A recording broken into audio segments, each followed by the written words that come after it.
भी कल रंगभूमि में प्रदर्शन करोगे कौरव और पांडवों के साथ? प्रदर्शन? कैसा प्रदर्शन? कल हस्तिनापुर के 105 राजकुमारों का शक्ति प्रदर्शन है। सुना है कुमार अर्जुन अपने धनुर्विद्या का कौशल भी दिखाएंगे।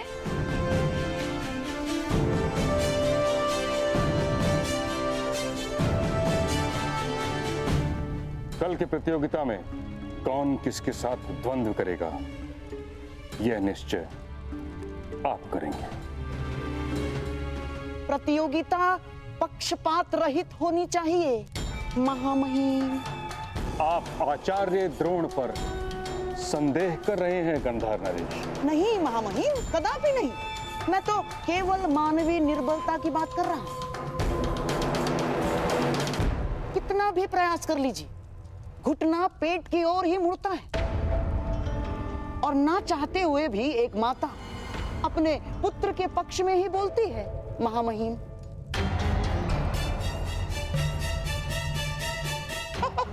और महागुरु द्रोण का अर्जुन के प्रति प्रेम जगत विख्यात है।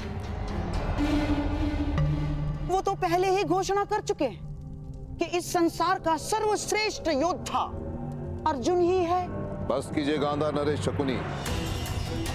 आप द्रोण के न्याय भाव पर आक्षेप लगा रहे हैं जो उचित नहीं है। नहीं आचार्य, नहीं। मैं तो वो कह रहा हूं जो कल सारा हस्तिनापुर कहेगा। तो आप चाहते क्या हैं? मैं तो केवल महाराज को यह निवेदन करना चाहता हूं कि द्वंद्व के प्रतियोगियों का निर्णय कोई मनुष्य ना करे। तो फिर कौन करेगा शकुनी? वो जिसमें पक्षपात का भाव ना हो।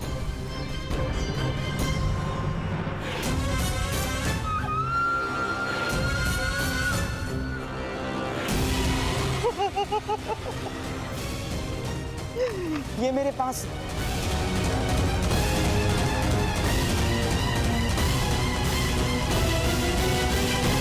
मैं भी कल रंगभूमि में जाकर कौरवों और पांडवों के बीच अपना प्रदर्शन करूंगा और ऐसे तलवारबाजी करूंगा। मूर्ख, अज्ञानी, हमारे जैसे छोटे लोगों को दिन में स्वप्न देखने का अधिकार नहीं है। ये रंगभूमि राजपुत्रों के लिए है, तुम्हारे लिए नहीं है पुत्र। तुम लोहार के पुत्र हो, लोहार का काम करो, छोड़ो ये तलवार वलवार चलाना। अपनी निर्बलता और उस पर क्यों थोप रहे हो? हर बालक का अधिकार होता है अपना भविष्य चुनने का, अपना भाग्य स्वयं लिखने का।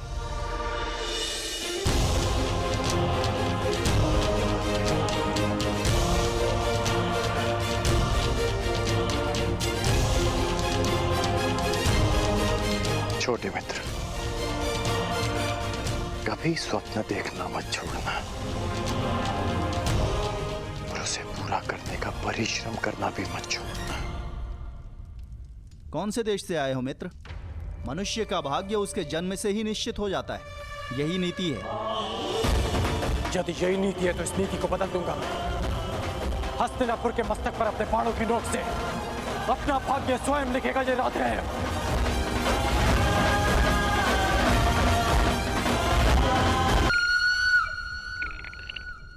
तो फिर यह निश्चित रहा, कल रंगभूमि में राजकुमारों के बीच प्रतिस्पर्धा होगी।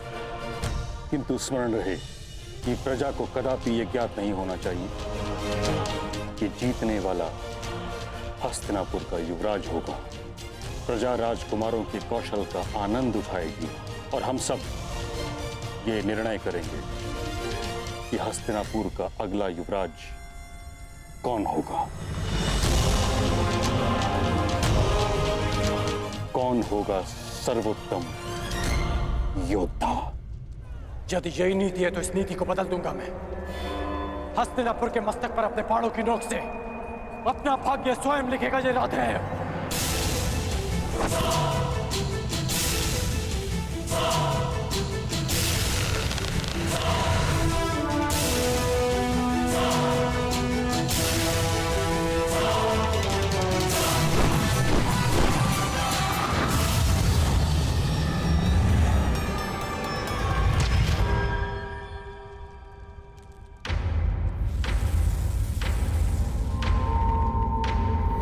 ये हस्तिनापुर की राजसभा में किसने आक्रमण किया?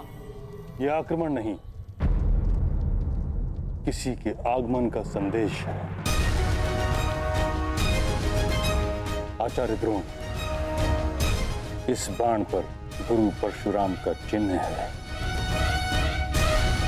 परंतु महामहिम, गुरु परशुराम के दो जीवित शिष्य आप और मैं इस राज्यसभा में उपस्थित हैं, तो फिर यही प्रश्न मुझे विचलित कर रहा है आचार्य द्रोण।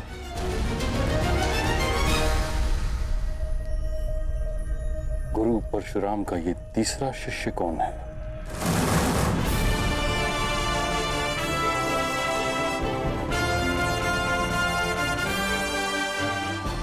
अब समय है कौशल के प्रदर्शन का।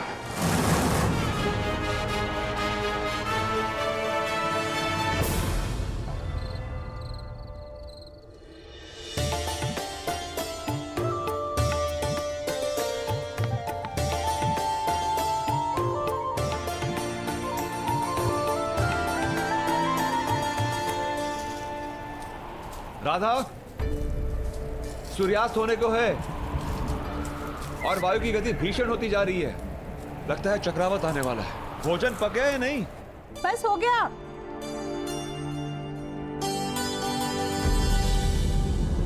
हे महादेव, ये किस धुन में खो गई मैं? दो प्राणी के लिए इतना अधिक भोजन बना लिया।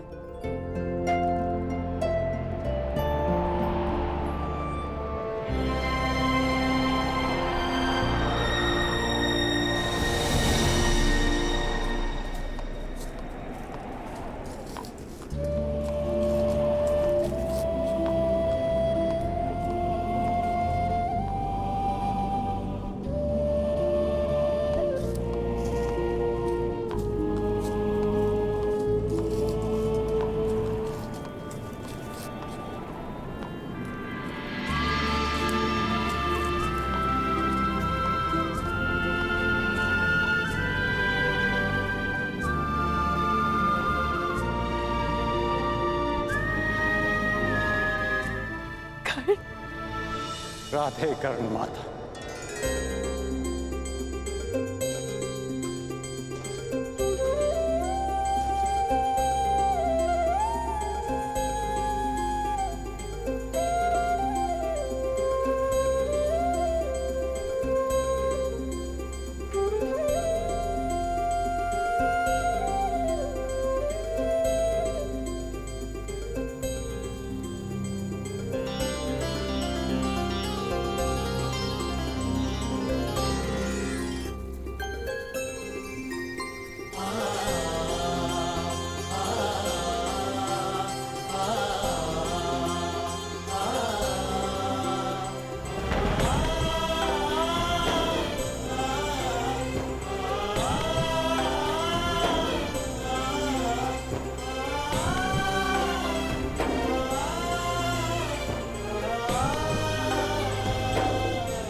तुम आ गए पुत्र।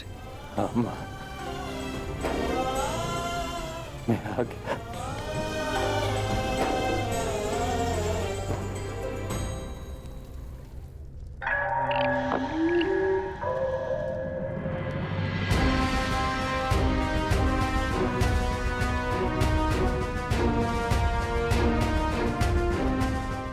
आइए गुरुपुत्र अश्वत्थामा, हमारे कक्ष में आपका स्वागत है। आप मुझसे यहाँ क्यों मिलना चाहते थे? क्योंकि इस कक्ष के अतिरिक्त हर कहीं 100 आंखें और 100 कान हैं। आंखें महामहिम भीष्म की और कान तुम्हारे पिता के।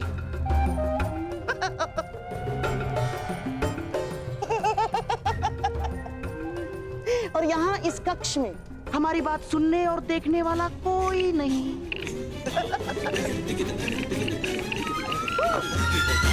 कैसी बात? यही कि कल की रंगभूमि में आप किसे विजयी होते हुए देखना चाहते हैं? मेरे होने वाले सम्राट राजकुमार दुर्योधन को या आपके पिता के प्रिय शिष्य उस अर्जुन को? उत्तर आप अच्छी तरह से जानते हैं गांधार नरेश। अर्जुन अर्जुन वो शूल है जिसे मेरे पिताश्री ने स्वयं अपने हाथों से मेरे वक्ष में घोंप दिया। पिताश्री ने सदैव उसे अधिक प्रेम दिया, जन्म मुझे दिया, परंतु एक पिता की धरोहर, अपना सारा ज्ञान उसे सौंप दिया। निश्चित रूप से अश्वत्थामा उस अर्जुन की पराजय देखना चाहता है। कल की स्पर्धा में कुमार दुर्योधन ही विजयी होने चाहिए। जिन लोगों के शत्रु एक हों, उन्हें आपस में मित्रता कर लेनी चाहिए अश्वत्थामा। हमारा स्वप्न एक है और वो स्वप्न पूरा होने में बाधा भी एक ही है। अर्जुन, तो उस बाधा को दूर करने का कोई हल सोचा है आपने? उसका हल बताने के लिए तो आपको यहां बुलाया है।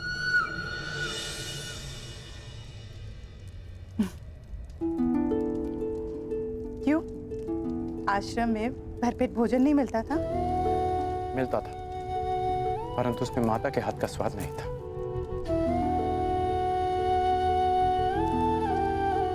वैसे आपको किसने सूचना दी मेरे यहाँ आने की कि आपने ये भोजन तैयार रखा? क्यों?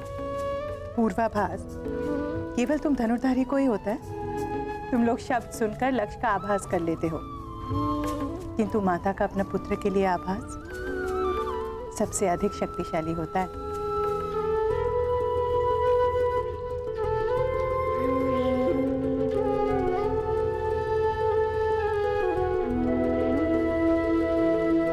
माता जानती है कब उसका पुत्र आने वाला है और कब जाने वाला है।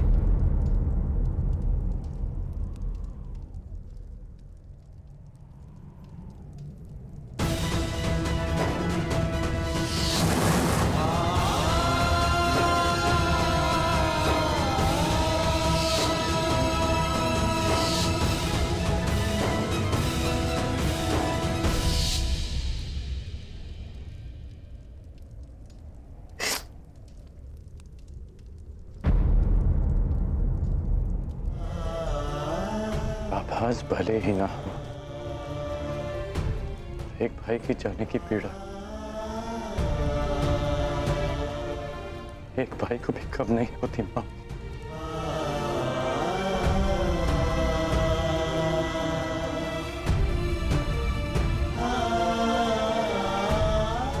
ये बताओ, प्रशिक्षण कैसा रहा तुम्हारा?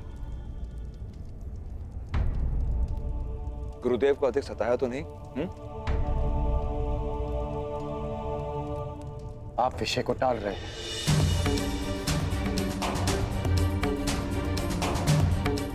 जीवन है कर्ण, अप्रत्याशित घटनाएं घटती है,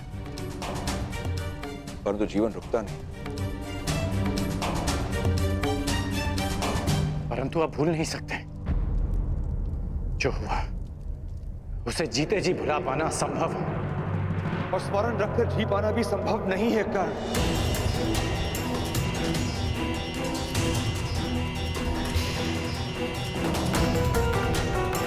वो क्षत्रिय हैं, राजकुल के लोग हैं, उनके पास बल है, अधिकार है। हम छोटे लोग हैं कर्ण, ना हमारे पास विरोध का बल है, ना ही प्रतिकार का अधिकार।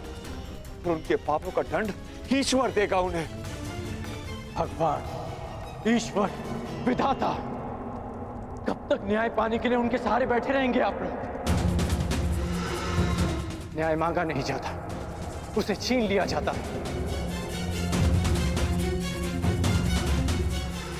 माता,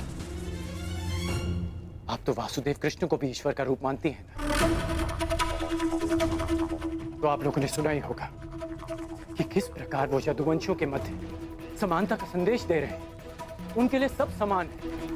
जो काम वो यदुवंशियों में कर रहे हैं, वही काम हमें हस्तिनापुर में करना होगा। सबकी समानता, सबके लिए न्याय। बस कर्ण, तनिक नहीं बदले तुम। परंतु पिताश्री, तुम एक सूत पुत्र हो, सूत पुत्र। संसार के सर्वश्रेष्ठ सारथी बन सकते हो, यही तुम्हारा प्रारब्ध है। न्याय राजकुल का अधिकार है, उसे उन्हीं के पास रहने दो।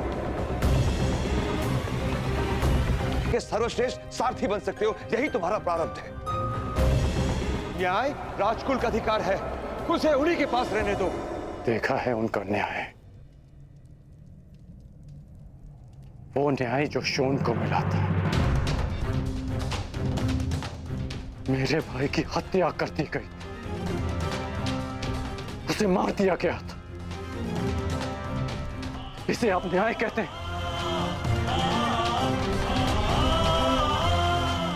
न्याय और सत्य से भागते हैं आप लोग। इसलिए नहीं कि आप लड़ नहीं सकते, बल्कि इसलिए कि आप लड़ना ही नहीं चाहते।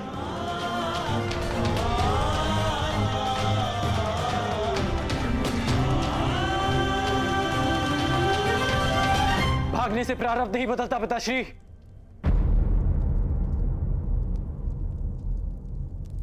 आपका राधे नहीं भागेगा माता, नहीं भागेगा। आपको स्मरण है ना, आपने मुझसे शोन की हत्या का प्रतिकार मांगा था, सबके लिए न्याय मांगा था।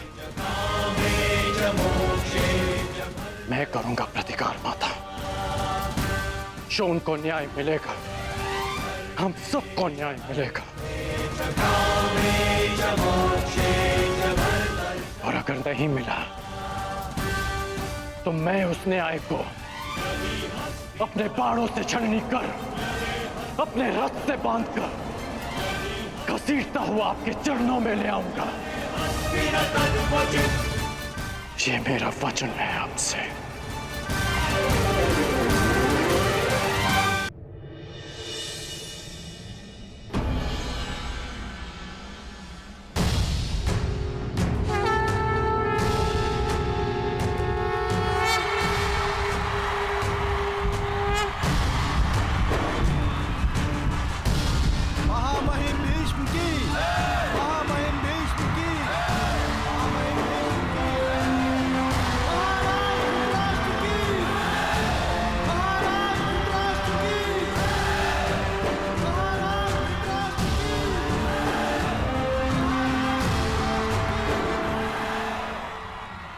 हस्तिनापुर के सभी निवासियों का इस रंगभूमि में स्वागत है।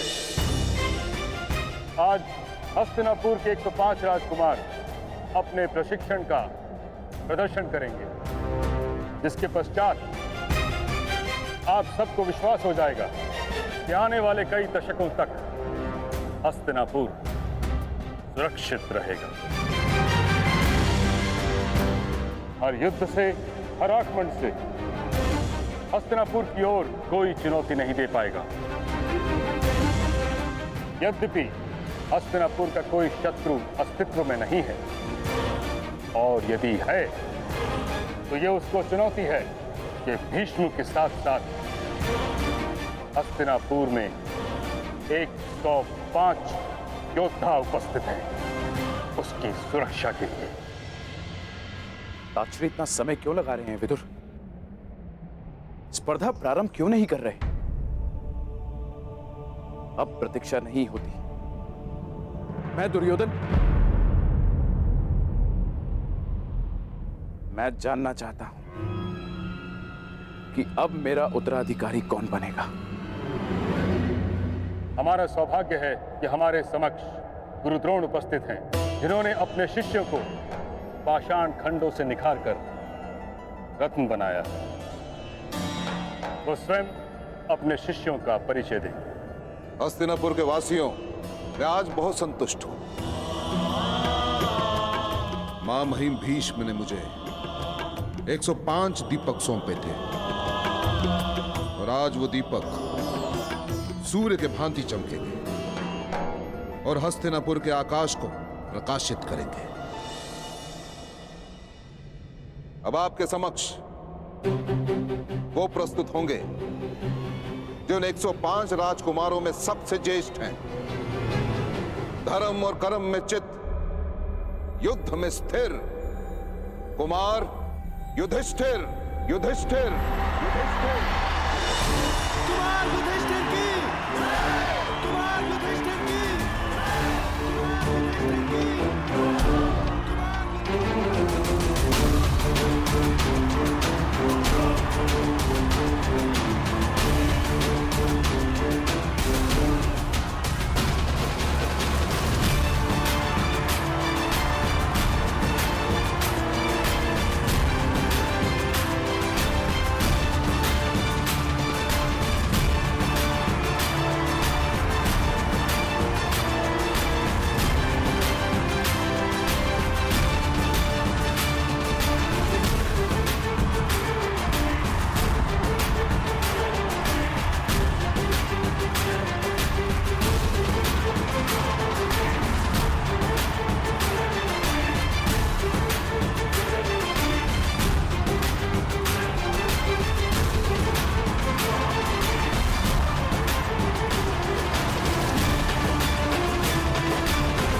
आप सबके समक्ष प्रस्तुत होंगे हस्तिनापुर नरेश महाराज धृतराष्ट्र के सौपुत्र, जिनका नेतृत्व अजय योद्धा, गदा युद्ध में प्रवीण महाराज कुमार दुर्योधन